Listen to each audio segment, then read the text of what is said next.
क्या आप जानते हैं कि आज यानी छोटी दिवाली का दिन क्यों मनाया जाता है? आज के दिन को हम नरका चतुर्दशी कहते हैं। इसे रूप चौदस या काली चौदस भी कहा जाता है।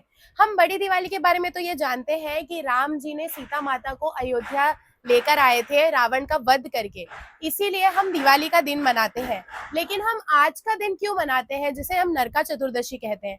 तो ये मनाया जाता है नरकासुर नाम का जो एक राक्षस था उसके वध के लिए। ये वध हुआ था कृष्ण जी और उनकी बीवी सत्यभामा के द्वारा।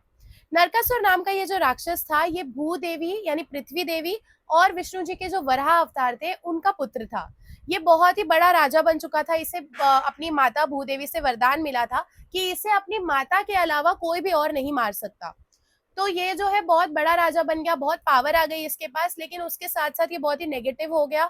इसने सारे देवताओं पर आक्रमण कर दिया, सारे सभी को परेशान करना शुरू कर दिया। तो इसका जो वध था वो इनकी माता को ही करना था।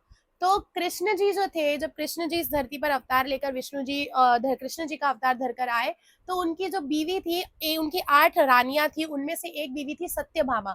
सत्यभामा जो थी वो भूदेवी का ही अवतार थी। तो कृष्ण जी ने, लोगों को ऐसा लगता है कि कृष्ण जी ने उसका वध किया, परंतु सत्यभामा जी ने असल में नरकासुर का वध किया था। नरकासुर मॉडर्न डे आसाम का बहुत बड़ा राजा था। उस जगह का नाम उस वक्त था प्राग ज्योतिषपुर, जो कि मॉडर्न डे आसाम में आता है। और उसने अपने पैलेस में 16,100 लड़कियों को कैद करके रख दिया था और उन्हें एब्डक्ट करके रखा हुआ था। तो ये जो था एक बहुत बड़ा पाप था और उन्हें मुक्त कराने के लिए कृष्ण जी और सत्यभामा जी को उसका वध करना पड़ा। आखिरकार जब नरकासुर से मुक्त होकर वो लड़कियां बाहर आई, तो सोसाइटल प्रेशर कि समाज में हमें एक्सेप्ट किया जाएगा या नहीं, क्योंकि हम इतने दिन तक किसी के पास बंधी रही हैं, किडनैप रही हैं, लोग हमें किस नज़र से देखेंगे, ये सोचकर उन लड़कियों ने सोचा कि वो सुसाइड कर लेंगी।